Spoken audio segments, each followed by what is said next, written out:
একটু যুক্ত করে নিতে চাচ্ছি সাবেক যুগ্ম সাধারণ সম্পাদক বিসিবির রফিকুল ইসলাম বাবু। তিনি মনোনয়ন নিয়েছিলেন, মনোনয়ন প্রত্যাহারও করেছেন আজকে।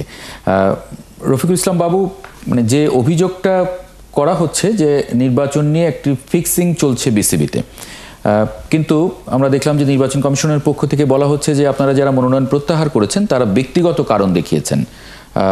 মানে কি কারণে আসলে এটা একটু যদি খোলাসা করেন। ধন্যবাদ। আপনারা জানেন যে আসন্ন বিসিবির নির্বাচনে আমরা একটি সুষ্ঠু সুন্দর একটা গ্রহণযোগ্য নির্বাচন চেয়েছিলাম গত 5ই আগস্টের পরে। কারণ গত 17 বছর আমরা কিন্তু বিসিবিতে তেমন সুন্দর কোনো নির্বাচন আমরা দেখতে পাইনি। তো আমাদের লক্ষ্য ছিল যে 5ই আগস্টের পরে এমন একটি পরিবেশে নির্বাচন হবে যেটা সবার কাছে গ্রহণযোগ্য হবে এবং একটা এক্সাম্পল হয়ে থাকবে। কিন্তু আনফরচুনেটলি আমরা দেখলাম যে এখানে মানে দফায় দফায় হস্তক্ষেপ হচ্ছে। কারণ আপনি দেখেছেন যে প্রথমে কিন্তু জেলা বিভাগ ক্যাটাগরিতে কিন্তু অনেকের কাউন্সিলর বাদ দেওয়া হচ্ছে আনফরচুনেটলি। তারপরে ক্লাব ক্রিকেটের ভিতরে হস্তক্ষেপ, যেমন প্রথমে কিন্তু ক্লাবগুলিকে 15টা ক্লাব যেটা নিয়ে অবজেকশন ছিল, যে ক্লাবগুলি নিয়ে বিতর্ক ছিল, সেগুলি নিয়ে প্রথমে বিসিবির বোর্ড মিটিং এ এই ক্লাবগুলির ব্যাপারে আলোচনা হয়। সেখানে কিন্তু সবাই কিন্তু ঐক্যমতে পৌঁছেছিল যে এই ক্লাবগুলি সঠিক আছে এবং তারা বিসিবির নির্বাচনে তাদের পক্ষ থেকে কাউন্সিলররা অংশগ্রহণ করতে পারবে। তারপরে যখন কাউন্সিলর চাওয়া হলো, তারপরে আবার কিন্তু এরকম চূড়ান্ত লিস্টে কিন্তু এই 15টি ক্লাবকে বাদ দিয়ে কিন্তু কাউন্সিলর লিস্ট প্রেরণ মানে নাম টাঙানো হয়। তখনই আমরা কিন্তু এখানে তো আদালতের নিষেধাজ্ঞার কথা বলা হয়েছে, এখানে তো আদালতের নিষেধাজ্ঞার কথা বলা হয়েছে 15টি ক্লাবের ব্যাপারে। না, আমি বলছি, আমি পিছন থেকে আসছি। তারপরে কিন্তু সেখানে নির্বাচন কমিশন কিন্তু একটা স্টেজে এসে বলল যে এগুলি বৈধ, তাদের কাউন্সিলরের নাম পাঠানো হয়েছে, তারা যথারীতি এই নির্বাচনে অংশগ্রহণ করার ক্ষেত্রেও কিন্তু অনেকে এখানে অংশগ্রহণ করেছে এই ক্লাবগুলি থেকে। সুতরাং তারপরে হঠাৎ করে নির্বাচন মানে একদিন আগে আমরা গতকালকে আমরা দেখলাম যে এই ক্লাবগুলির ক্ষেত্রে মানে আদালতে একটি নিষেধাজ্ঞা এসছে, রিট করা হয়েছে। এবং আশ্চর্যজনক হলেও সত্য যে আপনি দেখেন যে রিটকারী ফারুক আহমেদ 5ই আগস্টের পরে যে বাংলাদেশে যে ক্রিকেট খেলা হয়েছে, লিগ হয়েছে, ঢাকা ক্রিকেট লিগের যে ম্যাচগুলি হয়েছে, তৃতীয় বিভাগ দ্বিতীয় বিভাগ, সেখানে কিন্তু এই ক্লাবগুলি তার অধীনে কিন্তু অংশগ্রহণ করেছে। আশ্চর্যজনক ভাবেও সত্য যে উনি আবার এই ক্লাবগুলিকে অবৈধ বলে আখ্যা দিয়ে আদালতে রিট করেছে। এটা একটা কেমন হলো, জিনিসটা কারো কাছে গ্রহণযোগ্য হয়নি যে একদিকে যেমন এগুলির অস্তিত্ব স্বীকার করা হয়েছে, তারা খেলেছে, অন্যদিকে আবার রিট করেছে একই ব্যক্তি। তো আপনারা তাহলে এটা প্রত্যাহার মানে এই কারণগুলো উল্লেখ না করে নির্বাচনে ফিক্সিং চলছে এইটা বা উদ্দেশ্যমূলকভাবে নির্বাচন করা হচ্ছে এটা উল্লেখ না করে আপনারা ব্যক্তিগত কারণ উল্লেখ করলেন কেন? এটা একটা নাম না, মানে সাধারণভাবে আমরা বলেছি যে ব্যক্তিগতভাবে। আমরা স্পেসিফিক কারণগুলি আমরা এখন বলছি এবং আমরা আদালতেও যে হয়তো বলবো এগুলি যে এইভাবে অন্যায়ভাবে এই ক্লাবগুলি বাদ দেওয়া হয়েছে। কারণ মানে আপনারা কি আদালতে যাবেন এখন? আমরা চিন্তা ভাবনা করছি যে কি করা যায়, এগুলি নিয়ে আমরা চিন্তা ভাবনা করছি। আগামীকালকেও আমরা এগুলি নিয়ে বসবো, এই ক্লাবগুলি নিয়ে বসবো। কারণ ইসি যেখানে এই ক্লাবগুলিকে বলেছে যে এরা বৈধ ক্লাব, তারা নির্বাচনে অংশগ্রহণ করার ক্ষেত্রে কোনো বাধা নেই, সুতরাং তারপরে আবার আদালতে যে রিট হয়েছে এটা উদ্দেশ্য প্রণোদিত, কারণ নির্বাচনকে ব্যাহত করার জন্য এটাই যথেষ্ট। আর একটি জিনিস আমি না বললেই নয়, এই ক্লাবগুলিতে আপনারা দেখেছেন যে গত 5ই আগস্টের পরে লিগে এবং তার আগে কয়েক বছর লিগে প্রায় 300-350 ক্রিকেটার খেলেছে, তারা আর্থিকভাবে বেনিফিটেড হয়েছে এবং নির্বাচনের ক্ষেত্রে শুধু এই ক্লাবগুলিকে বাদ দেওয়া হয়েছে।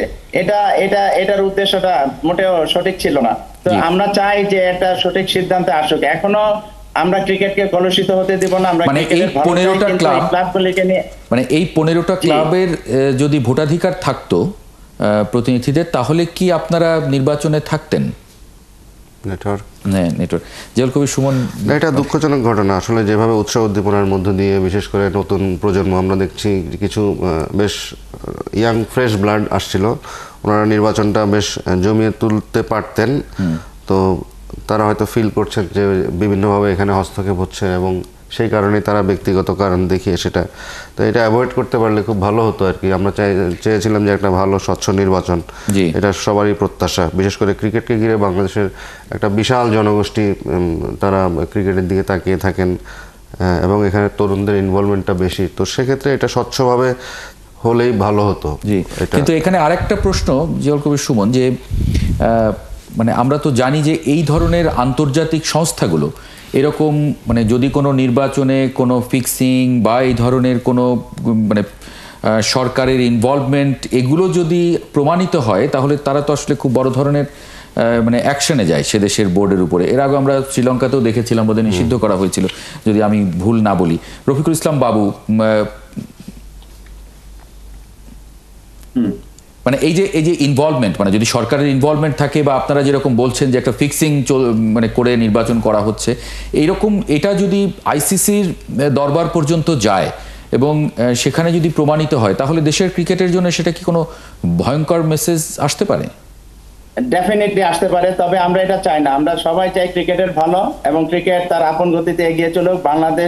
ক্রিকেট বাংলাদেশকে অনেক কিছু দিয়েছে। আমরা এমন কোনো কাজ করব না যেটা আন্তর্জাতিক অঙ্গনে এটা সমালোচিত হয়, বিশেষ করে আইসিসিতে, এবং আইসিসি থেকে কোনো নিষেধাজ্ঞা আসুক, এটা আমরা কেউই চাই না। আমরা ক্রিকেটের ভালো চাই এবং ক্রিকেটকে এগিয়ে নিতে চাই। সুতরাং আমরা চাই আমাদের এই জিনিসগুলি আমরা নিজেরাই এটা সলভ করি। মানে কিন্তু আপনারা যদি আদালত পর্যন্ত যান এবং সেটা নিয়ে যদি খবর হয়, সেগুলো আইসিসি প্রণোদিত হয়ে কোনো ধরনের অ্যাকশনে যাওয়ার সুযোগ আছে কিনা? হ্যাঁ, অবশ্যই আছে। যখন এটা বিতর্কের চূড়ান্ত পর্যায়ে পড়ে যাবে তখন এটা সবাই জানবে এবং সেই ক্ষেত্রে কিন্তু আইসিসি থেকে মানে আইসিসি নিষেধাজ্ঞা আসতেও পারে। জি, মানে আমার একটা প্রশ্ন ছিল, কিন্তু আমরা এগুলি আশা করছি না যে বাংলাদেশ ক্রিকেটটা কলুষিত না। কিন্তু আপনি চূড়ান্ত পর্যায়ে বলছেন, এটা তো একেবারে চূড়ান্ত পর্যায়ের দিকেই যাচ্ছে বলে মনে হচ্ছে। কারণ আপনি বলছিলেন যে 15টা ক্লাব, সেই ক্লাবের যে প্রতিনিধি যারা তাদেরকে যে প্রত্যাহার করা হয়েছে বা তারা একজন প্রার্থীও প্রত্যাহার করেছেন, মানে সব মিলিয়ে এই ক্লাবগুলো যদি থাকতো আসলে নির্বাচনে, তাহলে কি আপনারাও নির্বাচনে থাকতেন?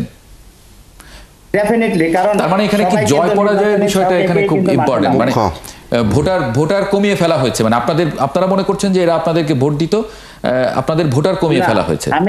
আমি একটি কথা বলি যে এই ক্লাবগুলি এতদিন লিগে খেলেছে, অনেক খেলোয়াড়রা খেলেছে, অনেকে রুজির ব্যাপারও ছিল, এখানে অনেক টাকা পেমেন্টও পেয়েছে তারা। শুধু নির্বাচনের ক্ষেত্রে তারা এই নির্বাচনে ভোট দিতে পারবে না, এটা কিন্তু উদ্দেশ্য প্রণোদিত। আমরা এটা আশা করিনি, কিন্তু না, কিন্তু ক্লাবগুলির অস্তিত্ব নিয়ে এখন মানে সন্দেহ রয়েছে যে এগুলির অস্তিত্ব থাকবে কিনা। কিন্তু এই যে ভোটের আগে যে কাউন্সিলর নির্বাচন করা, মানে এই সময় তো আমরা দেখেছি যে নানান ক্লাব টাকা পয়সা নিয়ে কাউন্সিলরশিপ বিক্রি করে দেয়, মানে এই ধরনের ঘটনাও তো আছে। তার মানে এখানে তো টাকার খেলা আছে। মানে এখানে কাউন্সিলর হতে কোনো যোগ্যতা লাগে না, না কিভাবে আসলে এগুলো নির্ধারণ হয়?